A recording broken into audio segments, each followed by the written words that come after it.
Hola, bienvenida, bienvenido a esta nueva tutoría. Recíbela y llévala también en tu dispositivo móvil o tableta. Recuerda, esto es tutorías.co.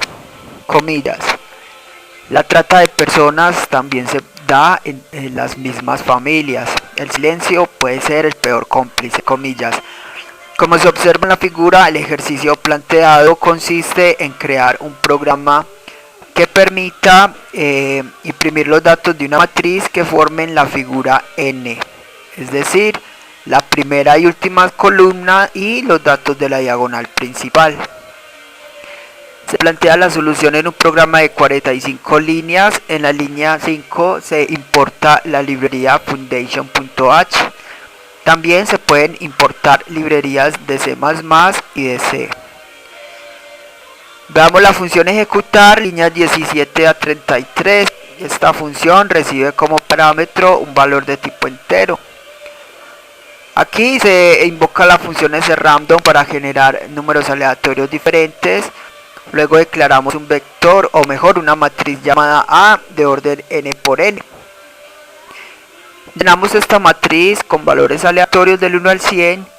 Y luego vamos a imprimir la figura n. Entonces observe que entre las líneas 26 a 32 usamos un solo ciclo. Y en la línea 27 imprimimos los datos de la primera columna, en la línea 28 los datos de la última columna y en la línea 31 los datos de la diagonal principal. Aquí se usa una condicional para evitar repetir el primer dato de la primera columna y el último dato de la última columna, que se interceptan con la diagonal principal. Le invitamos a visitar la tutoría figura n matriz en TurboC. Allí se explica más detalladamente este programa. Aquí vemos la estructura de un programa orientado a objetos. Recuerde que la programación orientada a objetos es un paradigma de programación que permite solucionar problemas usando clases. Las clases se componen de atributos y comportamientos. Entonces, para usar estas clases se deben instanciar objetos. Para programar orientado a objetos en Objective-C se usan dos bloques de código principal, que son la interfaz y la implementación. La interfaz va entre la línea 7 a 9, entre las directivas @interface y @end. Aquí damos nombre a la clase como figura n matriz, dos puntos, y luego hacemos referencia a la clase principal en ese object. Aquí declaramos los atributos de tipo entero y j y x. También entonces recuerde que estos atributos pueden ser accedidos desde cualquier método de la implementación por ser atributos, variables globales. Ya vimos que la función ejecutar las usa, la y la j como variables controladoras de los ciclos for.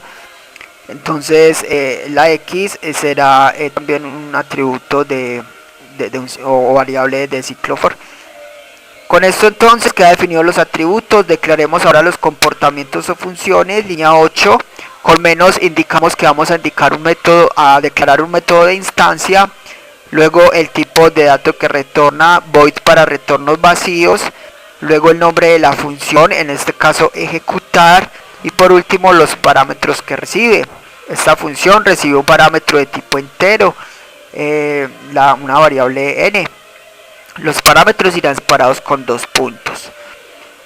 Así que definida la interfaz, ya el compilador sabrá el espacio de memoria a reservar a cada objeto. Veamos la implementación, va entre las líneas 11 a 34, entre las directivas @implementation y @end. En la implementación, internamente el compilador importa la interfaz. Para programar una función, el compilador comprueba que esta previamente haya sido declarada. Entonces en la implementación líneas 12 a 16 creamos, o mejor, vemos el método init. Este es el constructor por defecto de cualquier clase de Objective-C. Este constructor no es necesario declararlo a menos que se sobrescriba, o sea que reciba parámetros de entrada. Este constructor se invoca cuando se instancien objetos de la clase figura n matriz, o sea en la línea 41.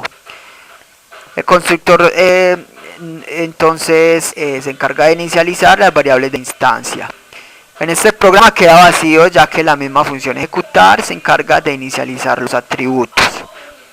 Con esto queda lista la implementación y la interfaz. Ya para usar esta clase en otro archivo es más recomendable que usted programe la interfaz en un archivo con extensión .h, la implementación en otro archivo con extensión .m y luego importarlos en la clase que los vaya a usar. Para este programa en el main vamos a crear un puntero, un objeto. Entonces el main va entre las líneas 36 a 45. Recuerde que el main es el método de inicio del programa. En el main indicamos al usuario que ingrese el valor de n, este será el tamaño de la matriz. Y luego creamos el puntero llamado obj de la clase figura n matriz. Este puntero lo instanciamos, es decir, a la clase figura n matriz le invocamos el constructor alloc, o mejor el método alloc que reserva memoria dinámica, y luego al constructor init. Con esto la memoria separada se define con la estructura de un objeto de la clase figura n matriz. Ya se puede usar la clase en la línea 42, entre corchetes, invocamos la función ejecutar. Le enviamos el parámetro, o sea la variable n, los parámetros van separados con 2 puntos. Los parámetros pasan por referencia ya que obj es un puntero. Y con esto el compilador va de la línea 42 a la línea 17 y continúa mostrando el resultado. Por último, relays es un método que se encarga de liberar la memoria dinámica creada. Esta fue la tutoría del ejercicio, crear un programa que permita imprimir los datos que formen la figura n matriz. Repasa la teoría, resuelve nuestro test y practica un algoritmo en el tablero. Si esto te gustó o no, te invitamos a discutirlo y valorar la experiencia de esta tutoría. Recuerda, esto es tutorías.co, trinamos como @tutorías, posteamos en Facebook.